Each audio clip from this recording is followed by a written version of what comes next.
Welcome to TRJT Talks. It is a podcast which intends to bring content on the interrelation of law and technology.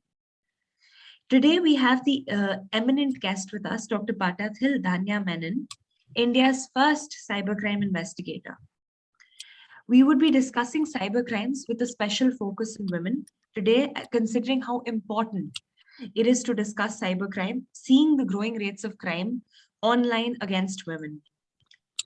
Dr. Menon is India's first woman cybercrime investigator, and she's also the winner of Government of India's first Woman Cybercrime Woman Achiever Award.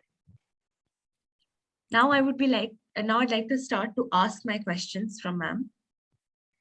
Ma'am, cybercrime is increasing over the years and especially against women. Do you think social media platforms like Meta, Instagram, etc., have a role in preventing this attack on women? Crimes have increased over the years, that's right. But if you look at the general statistics of all the crimes together, I think it's almost the same, past so many decades. But then the point is, from the normal crimes that we have been seeing, probably my generation is used to when we were kids, those number of crimes have reduced and come on to the newer generation, which you all belong to. So per se, if you say we were dealing with 100 crimes 30 years back, we are probably dealing with 100 crimes only today too. But then out of which 70 or 80 come from the space called cyberspace. That is basically because all of us have shifted or moved on to living on the space called cyberspace also. It's just not the crimes that have been gone on to that space. It's because we are primarily today residing on that space. And the next part of the question was, why is it, or the social media, what is the impact of the social media today, and what does it do to protect women, or how does it contribute towards it? Yes, okay. Basically, the entire thing is that, my organization called Amanzo, the NGO that we run, we do not have statistics which say that the crimes are more only for women or children, and, men are absolutely safe or anything like that. It's almost like the numbers that we deal with are the same. But I do agree, women and children, they're more vulnerable on this space. Also, the senior citizen, the seniors of this particular society, they are equally or more vulnerable, if you ask me. So if you just leave the gender part away, the senior citizen, both men and women, are also equally vulnerable on this space. The one reason why is because all of us started using this space. We are all kind of addicted to this space before we learned how to use it. None of us have actually learned how to use this. We just got used to using this, and so used to using this that this is almost a habit for us. So that is what contributes to the increased number of crimes, whether it is women, children, senior citizen, or men, or whatever. But the major factor is that none of us have actually bothered to learn this up, study this, and use it judiciously. We have just used it like it has just become a habit. So it is not that social media contributes to this. It's basically our own lack of awareness, lack of understanding of this platform that has caused this increase. Yes, ma'am. Ma'am, when we see on Instagram, etc., we have fake and genuine profiles of real people and profiles imitating certain other people. Ma'am, is there any way that we can distinguish between the two? Any tips and tricks that we can keep in mind? See, quickly, if you ask me, the fake profiles which are copied from a genuine profile, if you look at it, it would be a relatively new profile with very limited number of posts. And even if there are posts which are copied from the original profile, if you actually look at it, you will see that the comments are not, there are no older comments below that. If you just run through the profile, the faker definitely can only copy whatever is there in the original profile. It cannot create anything which will match. Suppose somebody wants to make a fake profile about me. All that they can do is pick up my original profile, take up data from there, and create a new profile. Yes, they cannot absolutely dump in or create or put in data which can sound like mine, yes, which is original. It cannot. So the profile itself will be relatively may be very few. The post will not have a aging chronology under it. Like if you look at it, the number of likes or probably the number of comments and things like that will not happen. So you have to take that additional effort to verify who you're talking to, who you're communicating with, who you're conversing with on the social media or on the platform of internet also. Yes. So this is one major tip. And suppose somebody wants to create an absolutely new profile, which with which they want to lure, there definitely will be a language problem. Yes, ma'am. If you look at it, most of the profiles, they will not have proper spellings, they'll have grammatical errors because they are not working on the profile per se to impress somebody. It's a random thing they do to catch the attention and see, it's a fast act that they do. Yes, ma'am. So when you do something really fast, the chances of errors are that much higher. Yes, ma'am. Ma'am, there's a certain kind of cybercrime that is the leaking of somebody's, personal private photos called as nudes, which you've sent to somebody. Sometimes it is people who leak them on the internet. And sometimes it is, your own phone that gets hacked, etc. And then it comes up on the internet. Ma'am, what's the procedure that can be followed if this were to happen, if this kind of a cybercrime were to happen to any woman? Honestly speaking, I have not seen many hacking issues like this. It has always been that somebody has trusted somebody, sent out the photographs, and they have misused it. One. Two, it is because the person, suppose I have such pictures on my phone, I have been careless enough to let somebody else install a spyware, or I have accessed sites or applications from my gadget which are not secure. Yes. And I've given them permissions to access my media, and my media has all this collection.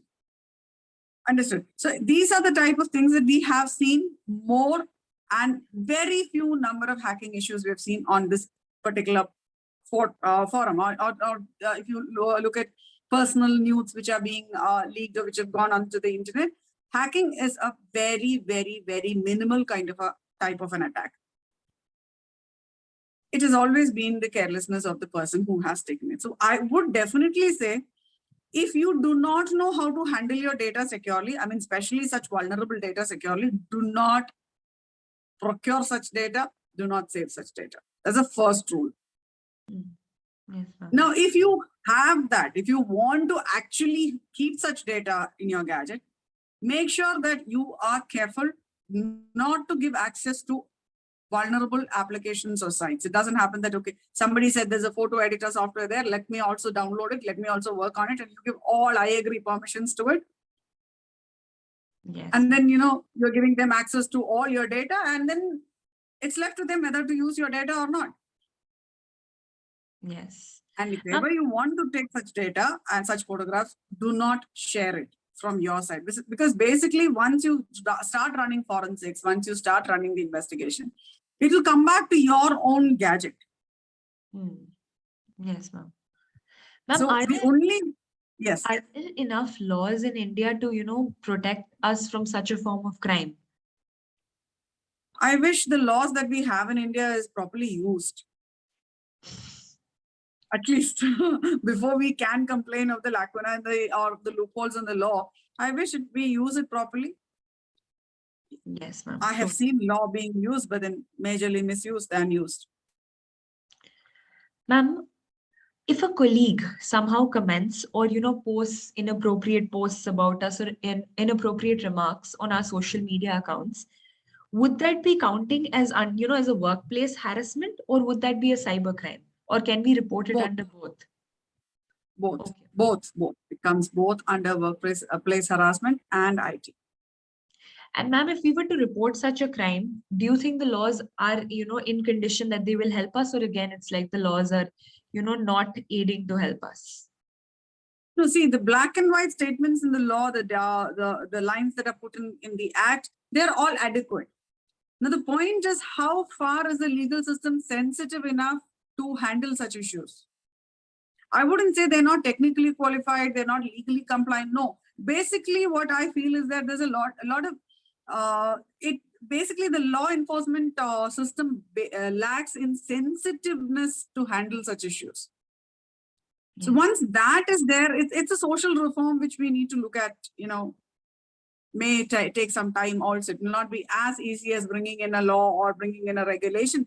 It will be a little more tougher exercise to get the society changing, the thought of the society changing, the lookout of the society changing. So it may take some time. Basically, that is where I think everything fails, because the case is not registered on time. The victim itself takes a lot of time to go and complain or report the issue. On top of it, the law or enforcement authorities take their own sweet time, or they don't report the issue immediately or taken the issue immediately. Then they wait for the second chance or the third chance given to the culprit. And after all that, when they come, there's a lot of evidence, digital evidence, which loses its sanctity in front of law. Yes, ma'am. Ma'am, if you could suggest certain amendments to the IT Act or to the IPC for cybercrime, especially those that affect women and senior citizens and children, what would they be? Simply, IPC, I'm not a expert on that particular subject, but definitely on the IT Act, I would definitely like to see Section 66A reinforced. And I know not many of them agree to what I feel, but then definitely I would like Section 66 to be brought back with certain rules and regulations in place. How to take a case, how to file a case, with certain rights being given to the media personnel, and what exactly can be looked into as far as the online media is concerned. Now, online media doesn't come under the media rules at all as of now. Yes, So now all that we have that governs the online media is the latest internet rules that has been brought into force in 2021. So that's the only thing that we have right now, and we're yet to see how far that is going to be effective. Though there are certain movements, but then there are pros and cons to it, which people are debating, but we are yet to see a proper kind of implementation of those rules and regulations as well. Ma'am, what do you think is the impact of the pandemic and COVID-19's coming on crimes against women in the cyber world? The numbers are geometrically increasing. It's not like just progressing in ratios. It definitely is geometrically increasing against women. Definitely, yes. Basically, one, because most of the women today reside on the space called cyberspace. And secondly, because women suddenly got exposed to a space where they feel they're not governed or they're not monitored. Because women in India definitely were in a society, we lived in a society where we were not allowed to express our opinions in the open without being judged. Yes, ma'am. So there was a control, there was a restriction where women definitely had to think twice or 200 times before she opened her mouth with her opinion. It's not that women didn't have opinions, but then definitely there was a lot of thought process which went by before a woman opinionated herself. But on this platform called cyberspace, there was nobody to govern. There was a freedom to use a pseudonym. Yes. So women definitely got a space which made the women believe that, that platform is non-judgmental. That platform is somewhere where I will not have to expose my true identity. And, it's like somebody who was tied down for so long coming out in the open, then there's a lot of unthoughtful actions which women take too. I would definitely say you shouldn't be thinking about curtailing your freedom, but definitely you should be thinking about taking responsibility of your opinions, whether you're a man or a woman. So when you come to a space, like I said at the beginning, we all need to learn and understand what the space is about, what are the pros and cons of this particular space before we start conversing or transacting on the space. So these are two major reasons why we are seeing such a lot of increased number of issues against women. Yes, ma'am. Ma'am, keeping with that ma'am, the kind of cybercrime that Virat Kohli and his family, Anushka Sharma and the young daughter, were recently victims to, which was really depressing and really sad for like us as a nation, the fact that, such rape threats were sent out to a child. Ma'am, how do we trace such cybercrime, such comments, just, hate comments against, be it celebrities or be it any particular person who airs their opinion? What's the journey of tracing such a cybercrime? See, on the platform of technology, 1+1 is 2, whether you're a criminal or an investigating officer or anybody for that matter. So tracing is not a very difficult thing. Of course, the problem will be to bring in certain evidence under the law, because see, we are talking about an IT Act which governs the space or cyberspace, which is related to India. Yes, ma'am. Whereas while we are on the platform of technology, we trespass all kinds of jurisdictional areas, geographical areas without any kind of a verification or a checkpoint. So there is a limitation where we can bring in certain other countries, certain other nations, or certain other legal platforms under the law which governs our IT Act. All right. So that is where we have to actually face challenge as people who are working in this. I'm about 18 years old in this industry now. The challenge that I have gone through, one is fighting the ignorance and unaware community, or probably the kind of ignorance that I was going through too. And then something that has been constant always is something what I would say bridging between the technology and the law. Technology has a sure shot answer with us, but then we are mostly at a loss because we do not know how we can legally define it under and bring it in front of the court. Yes, ma'am. So there is no problem in tracing any kind of profiles, any kind of transaction on the platform of cyberspace, because there's no 100% deletion, there's no anonymity, and the evidence is technically precise and concise to the dot on the cyberspace. The problem would be, even if we identify such things, how do we get them to come under the purview of the law? Yes, ma'am. And we have seen in issues where celebrities have been persistent about issues that we have seen people come under the law enforcement authorities' grips too. Ma'am, do you think that there is something that courts can do and, the law can do, especially courts, when it comes to, giving justice in such, smaller cases where it's just a, comment. But a comment is also a very heavy form of crime for the people dealing with it, for the person on the other side, the victim of the crime. So how can the courts help in, ensuring justice and a speedy justice? Speed is the point. So probably what the courts can really make a difference is about having smaller, different kind of units where such speedy reversals can be offered for different kind of issues. But what we will see is that suppose courts like that are in place and they have a speedy reversal system, we'll see a reduction in that type of crimes very soon. Okay. Today there is not enough conviction. That is why most of the people think, yeah, I can do it and I can get away with it. Yes. So there's no getting away. If there is a message that is clearly passed that you can't get away with something like this, the number of issues will also come down. It's not because all of us want to be righteous. We all of us are scared in some way about the law and the punishment. Others, I'm sure I have always felt I could murder at least a dozen of them in my life till now. But I've not done it because I'm scared of law. So all of us have that kind of a thing, maybe numbers may vary.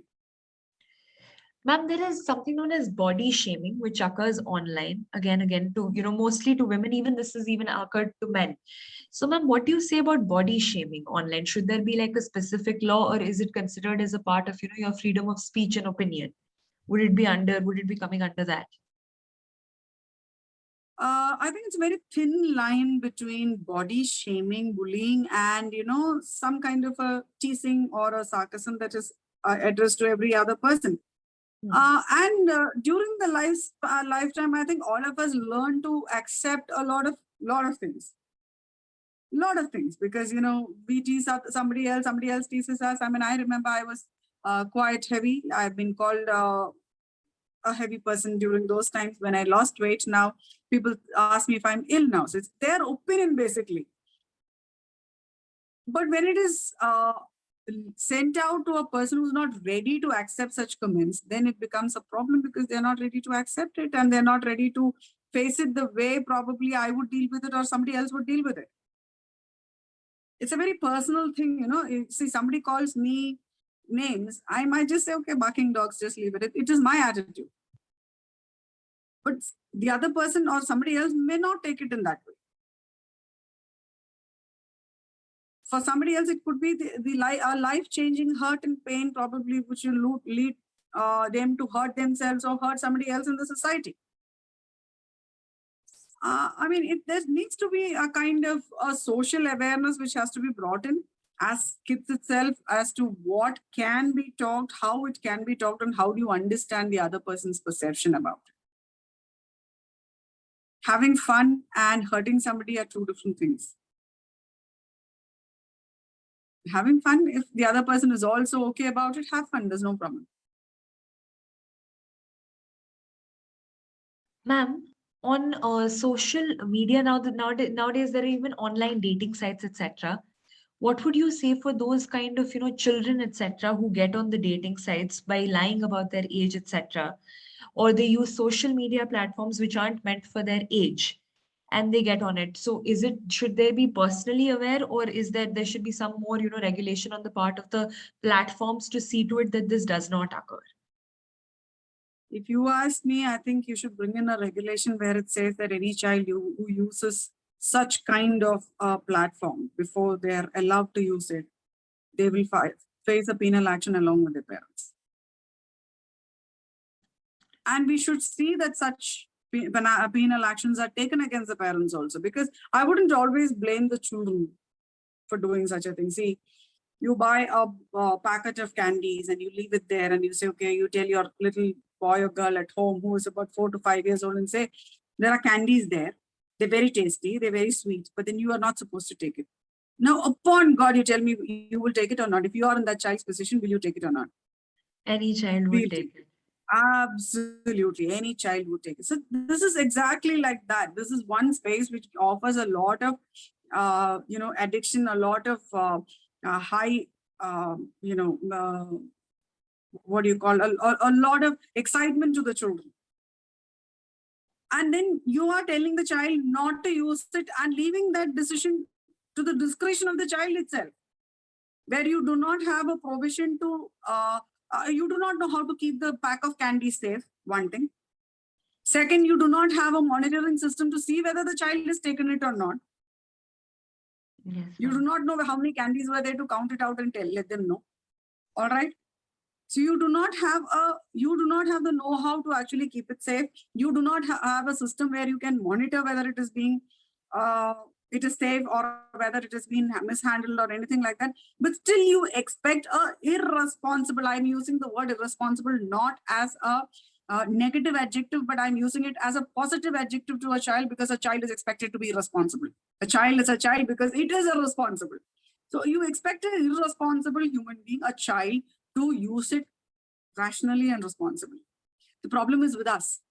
So every time I go through a suicide where a child has gone through a suicide, where a child is abused, I really feel, the child is not the person to go through this.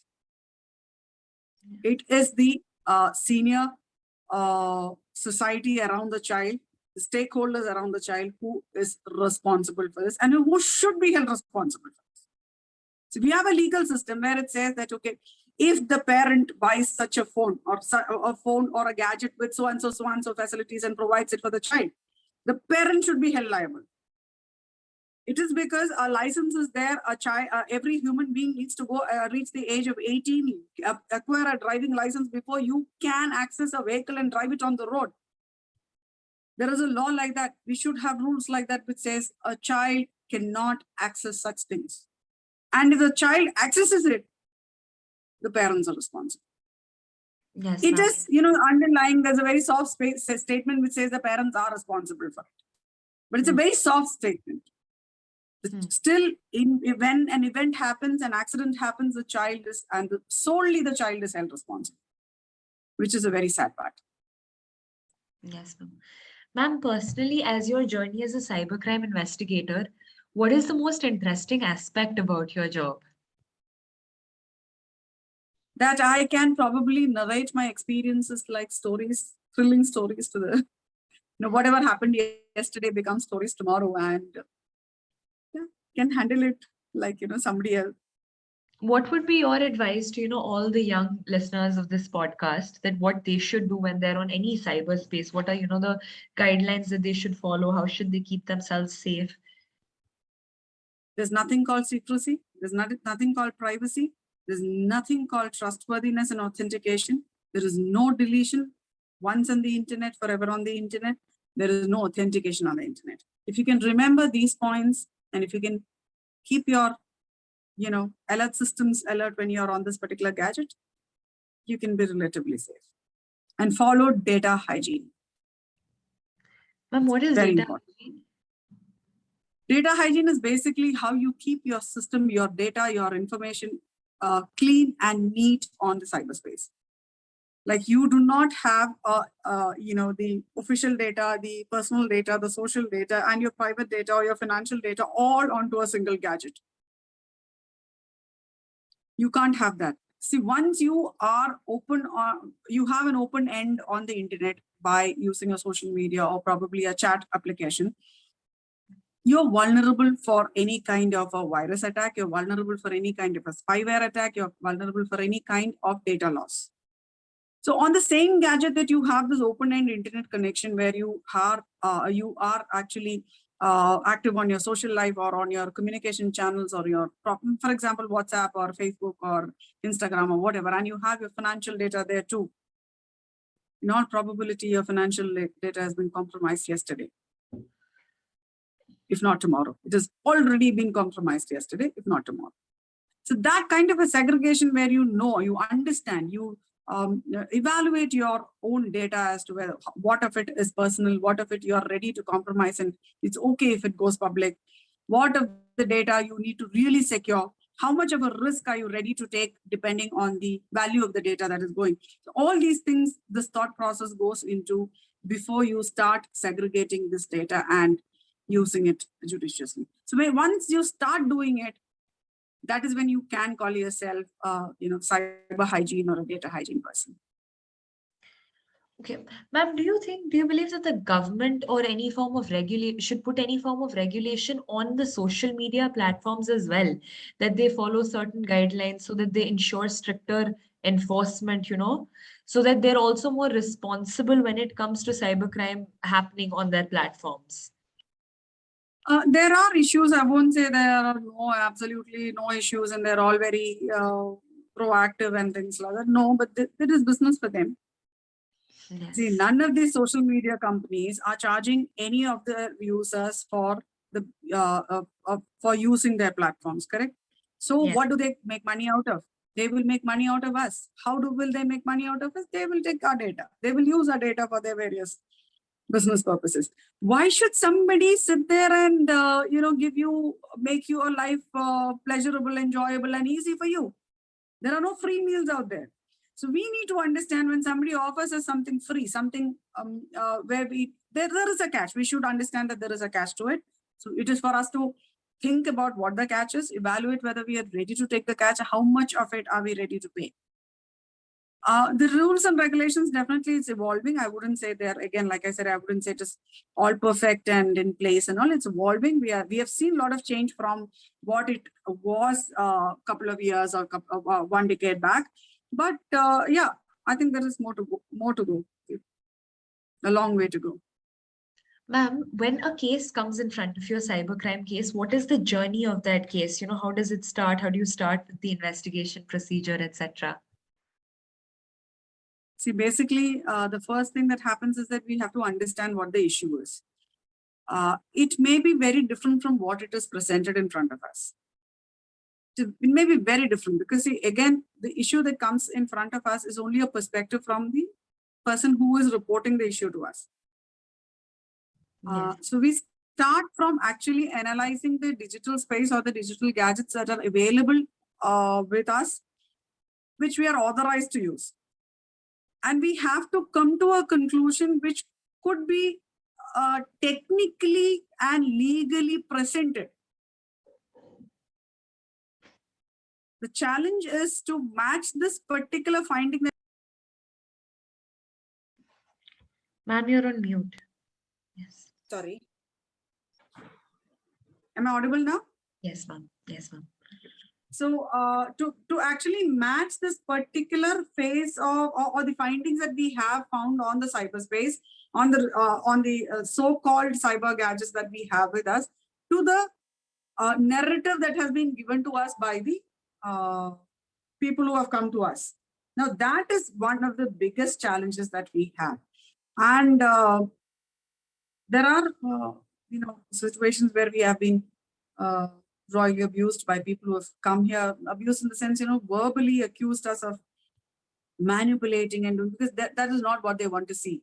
Like, for example, somebody comes in and says, we deal with a lot of suicide issues, post-suicide, the case is closed, but then there is no closure which the parents have received, even after a long time. So they want to actually, parents or the near and dear ones, it could be the spouse, it could be the children also of senior citizens who have hurt themselves. So they come back to us and they say, okay, this is the narrative that we have. We don't know what happened exactly. So we would like to know. And then we just go about looking at what would have happened. And then we'll come to a conclusion that, it's quite different from the narrative that has been given to us.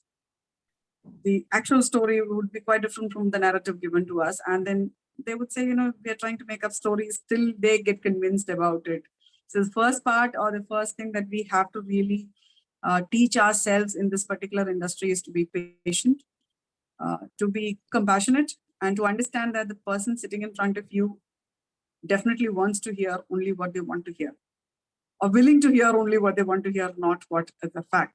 So we have to take our time to, it all comes with experience. Yes, ma'am. Ma'am, lastly, I'd like to ask you one question. To all the women who are listening to this, what do you think they should keep in mind when they finally made the decision of reporting an instance of cybercrime? Like, what should they be expecting from law, and what should they think as to how it will be going for them, when they report a cybercrime to authorities? One first thing what I would like to say is that hats off to all those women who have decided to come out and report, because it's not easy. Yes. And please keep in mind that it is not going to be easy ever. The moment you come out and start reporting, there will be people who judge you for, and there will be people who will try to pin the entire fault on you. But my point is, even if the fault is ours, even if we made a mistake, stand up to it, own up the responsibility, because very few people have that guts to own up the mistake that they made and to stand corrected. Once you stand up and you are ready to correct yourself, you are securing the next generation for who you are responsible. So it's a big, big thing that all of you all are doing. Commendably, a strong decision that any of you all are going through when you actually take up that decision to report. So, and unless otherwise you decide to stand up for yourself, none of us, not all the power in the world can come and help you.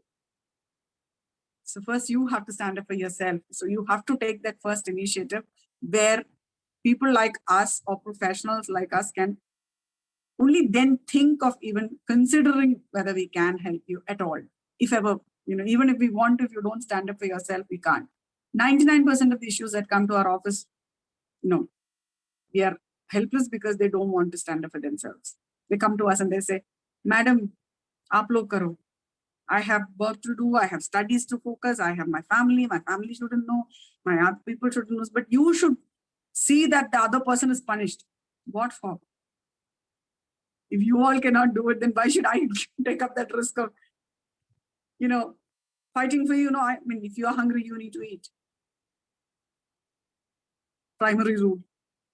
Yes, ma'am. Very well said. With this brings us to the end of this podcast. I'd really like to thank ma'am today for taking her time out and coming and, recording this with our venture, because I really wanted something on cybercrime, because it's ever growing, ever increasing. So we really wanted something and an expert to come and speak to us, to give us some tips and advices on what we should keep, in our minds. So thank you so much, ma'am, on behalf of the entire team. The entire team Thank of you. TLJT is really happy to have you, ma'am. Thank you so much, ma'am. Thank you so much. Thank you for having me over and giving me an opportunity to share my thoughts. Thank you so much.